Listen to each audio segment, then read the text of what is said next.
What's going on, guys? Welcome back to the remote front office. Today we are going over my Western Conference standings. But before we get into that, if you guys are new to the channel, make sure to like, comment, subscribe, hit that notification bell. We do upload on this channel 2 or 3 times a week. We are approaching the NBA season, which means reaction, other sorts of content that is not predictions, right? We can actually get into the X's and O's, the ins and outs of the basketball. So, as I said, today we are doing the Western Conference. I will be honest, going through the Western Conference, I changed my mind about 7 times. This is probably the hardest to predict the Western Conference. I would say 1 through 11 than any other year. Just because of so many different variables and teams, and all these teams I think can compete for a playoff spot. It's just a matter of who actually is going to end up competing for these playoff spots, right? Like we did in the Eastern Conference video, I'm going to go from the bottom to the top. And then we'll go from there, and you guys can let me know your thoughts in the comments. But let's go ahead and get started. I think this team, out of all the teams, was probably the easiest team to place. And that was the Portland Trailblazers. I understand roster-wise, they should have a good team and probably have more talent than other teams. Here's my thought process. You have a lot of young guards. Malcolm Brogdon, I wouldn't be surprised if he's gone in the next month or so. So you are essentially having guys on rookie deals or almost rookie deals as your guard rotation. Young guards in the league typically make a lot of mistakes. It takes some time to adjust. I think Scoot's going to be good. I think Shaden Sharp's going to be good. Anthony Simons looks like a hooper. It's still going to take these guys time to adjust to the NBA level. Also, don't necessarily know who the primary defender is on this roster. I understand it's probably Matisse Thybulle, but Matisse Thybulle's not going to be playing meaningful minutes. Just a matter of fact. He's going to play bench minutes, but he's not going to play 30-plus minutes a game. Also, Jeremy Grant. Wouldn't be surprised if he's moved probably next year. Highly doubtful this year. I understand he's going to have a lot of points. I just don't think it's going to translate to wins. Same with DeAndre Ayton. A lot of points, a lot of rebounds. Don't know if it translates to wins on your schedule. Next team, the San Antonio Spurs. I understand that San Antonio Spurs have potentially one of the greatest picks, at least the most hyped pick we've had in the Twitter era, right? I feel like that's safe to assume. Every time the Spurs play, I do see at least a minimum of, I would say, 6 to 10 Wembanyama highlights from this preseason. Here's the thing. The Spurs are a very methodical franchise. They didn't go all in this offseason. They didn't make big splashes. They didn't bring in Fred VanVleet. They didn't bring in Austin Reeves. They didn't go get a superstar with their 7 trillion picks they have sitting around. They waited. They signed their contract extensions for the young guys, and they kept it moving. The other thing, I don't know how many games Wembanyama's going to play. I think they're going to treat him very fragilely. I doubt he plays back-to-backs. I doubt he plays extended road trips. He's going to need a lot of rest.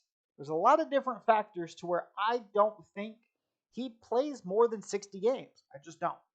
And if he's only playing 60 games with the current talent on this roster, I don't see them going above the 14th team in the West. I don't. Granted, they could surprise me. He could play 75 games, and all of a sudden they're like the 11th seed or something, right?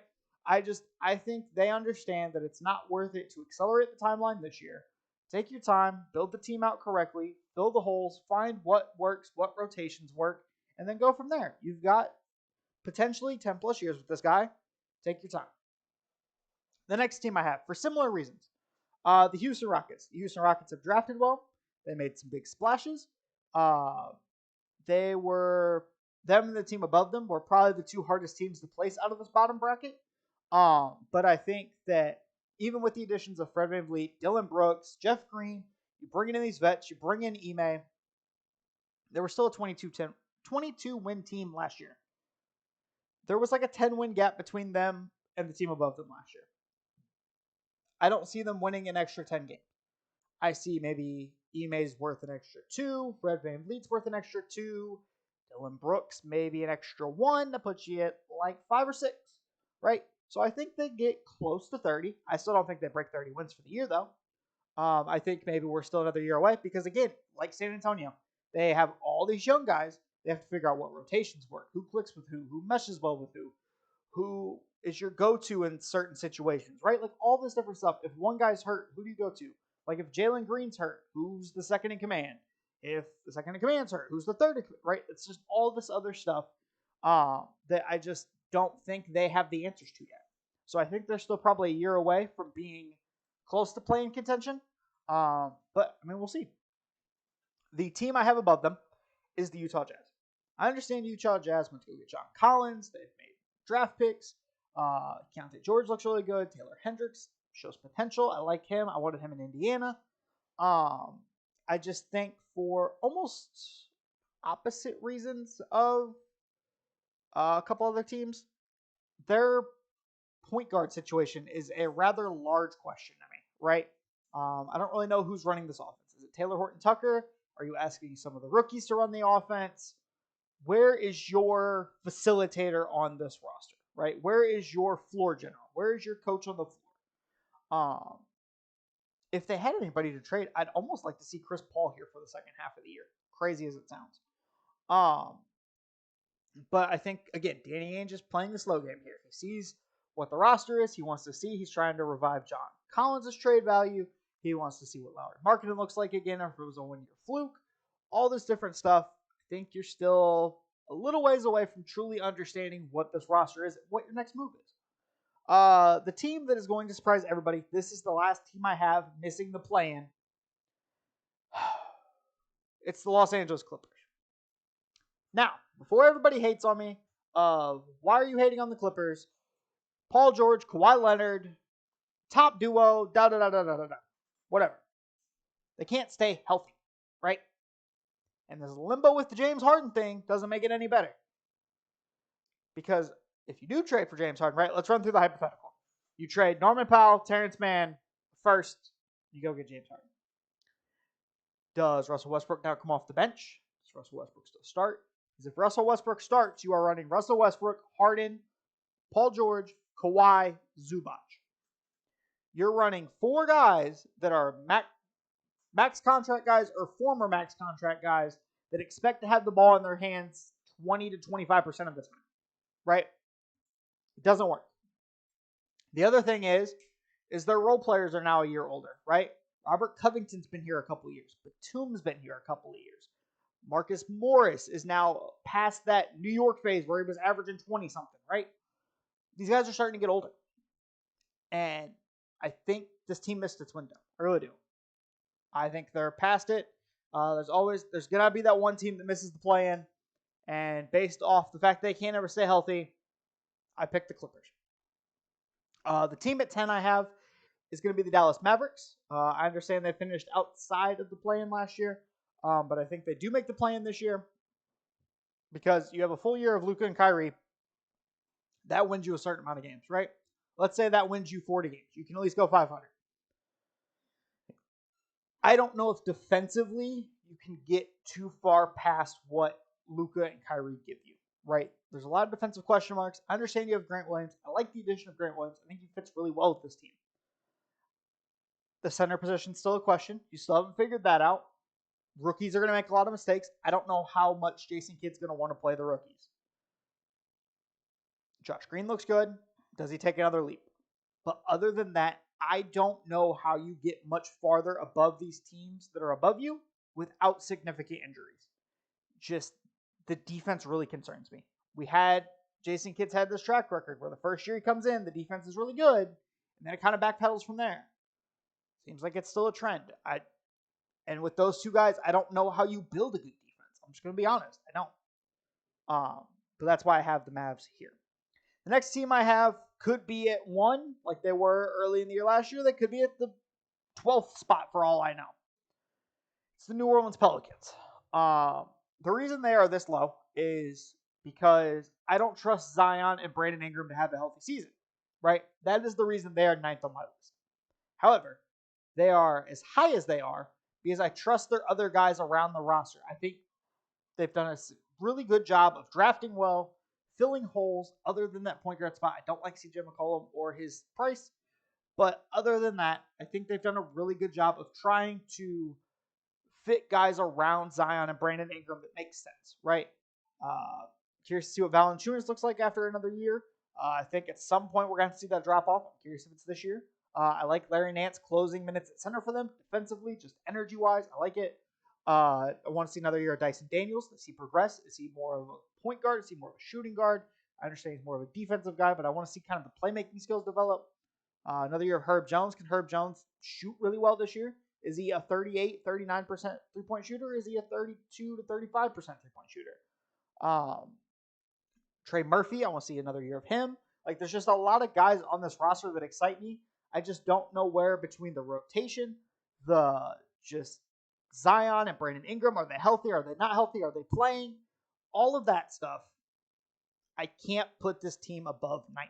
For me personally, at least, right? That's just me, though. The next team I have is a team that disappointed last year, but I think we saw from Anthony Edwards having a good Team USA. I have the T-Wolves at 8. Some people are going to think I'm crazy and I have them too high. Some people are going to think I'm crazy and I have them too low.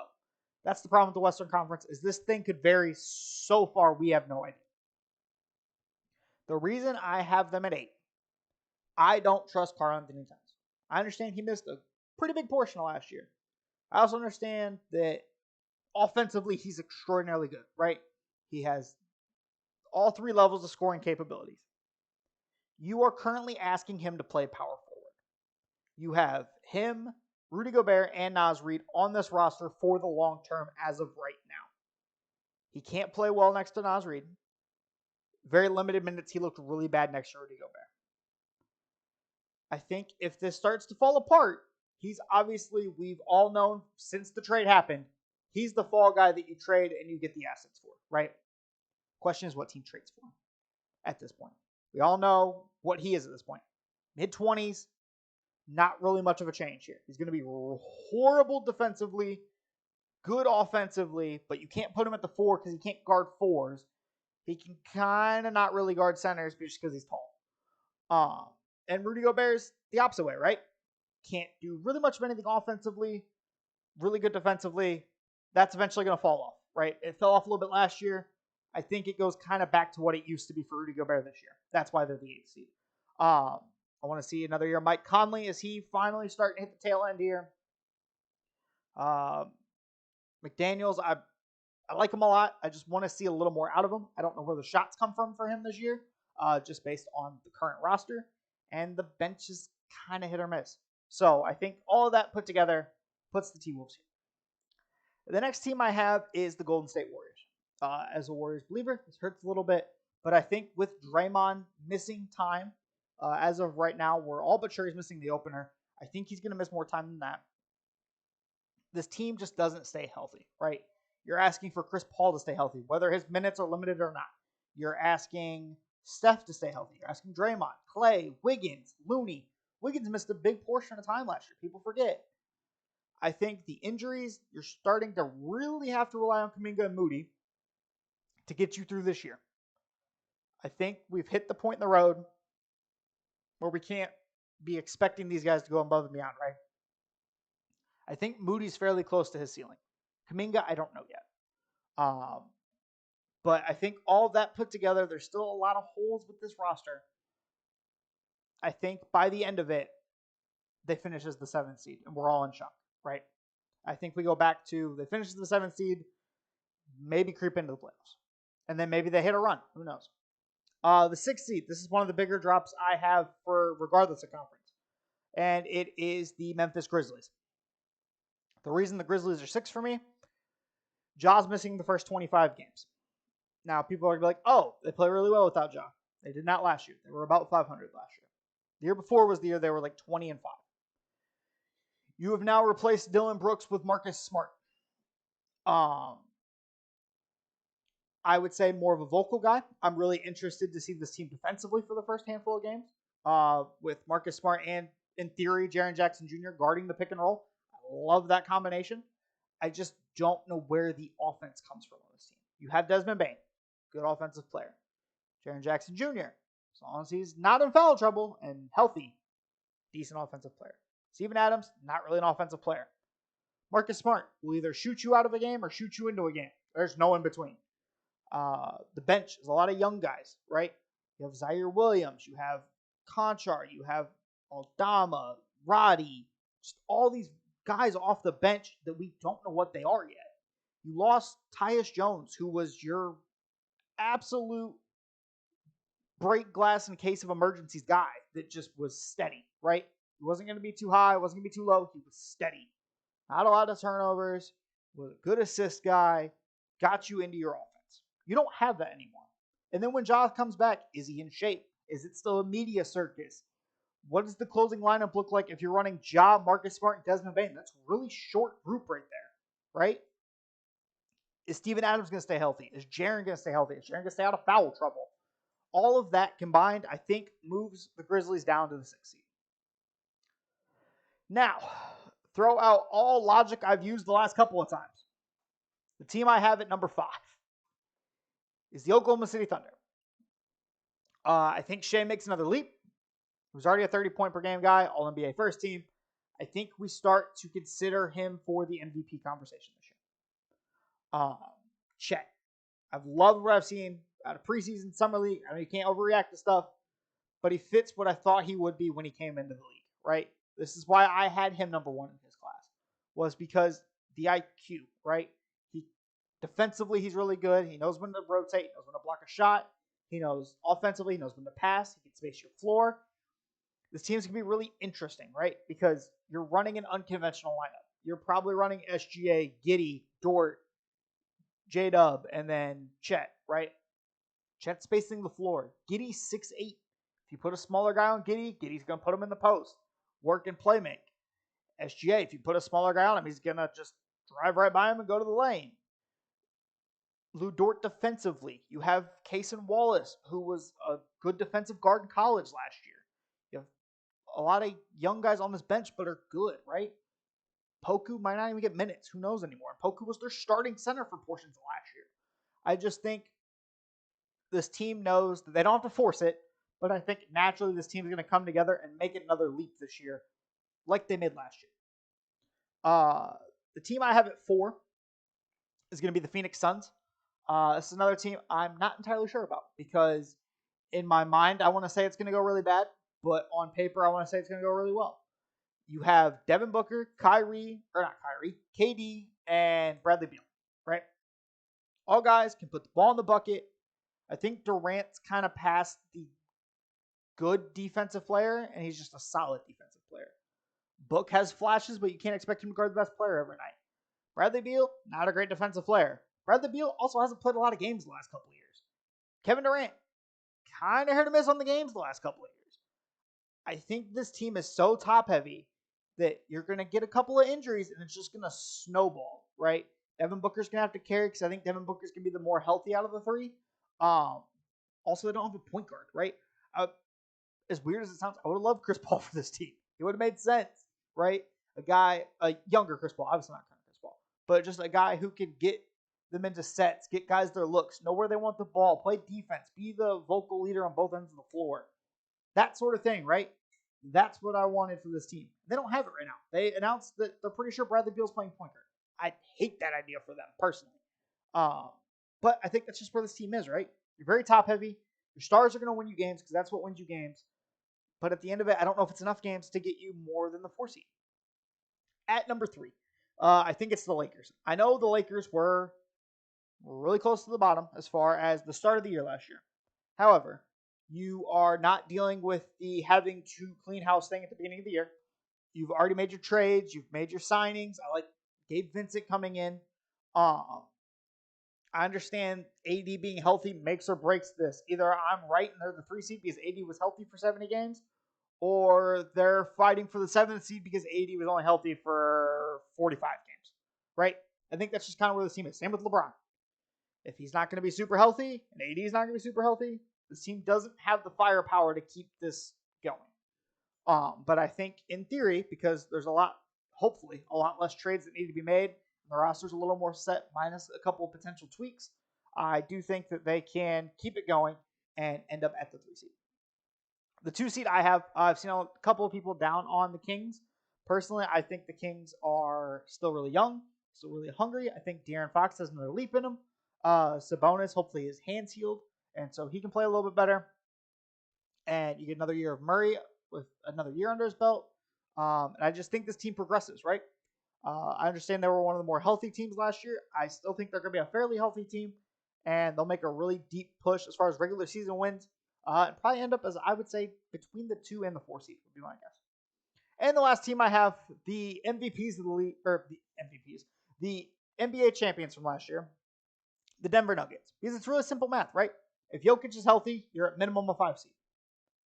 At minimum. We saw that the last couple of years when he didn't have MPJ, he didn't have Jamal Murray. Him by himself, 5 seed, right? Add those guys in, they're really good. They were 47-10 throughout part of last year, and then once they kind of wrapped up the 1 seed, they coasted a little bit. Granted, will they coast again, and then we end up with them maybe as a 2 seed because they coasted too much? I don't think so. I think Michael Malone will have them in shape because he wants to make sure that they're the 1 seed again. Because I think Denver is a really big home court advantage. And with that in mind, I think that puts them in prime position to get the 1 seed again because they didn't really have, they had the Bruce Brown roster turnover. But other than that, there was no seriously significant roster turnover. It was all simple, small moves and not anything that really affected the core of the group. So just to recap, at 1, I have the Denver Nuggets. 2 is the Kings. 3 is the Lakers. 4 is the Suns. 5 is the Thunder. 6 is the Grizzlies. 7 is the Warriors. 8 is the T-Wolves. 9 is the Pelicans. 10 is the Mavs. 11 is the Clippers. 12 is the Utah Jazz. 13 is the Rockets. 14 is the Spurs. And 15 is the Blazers. If you guys have any other thoughts, let me know down below, and I'll catch you guys in the next one. Peace.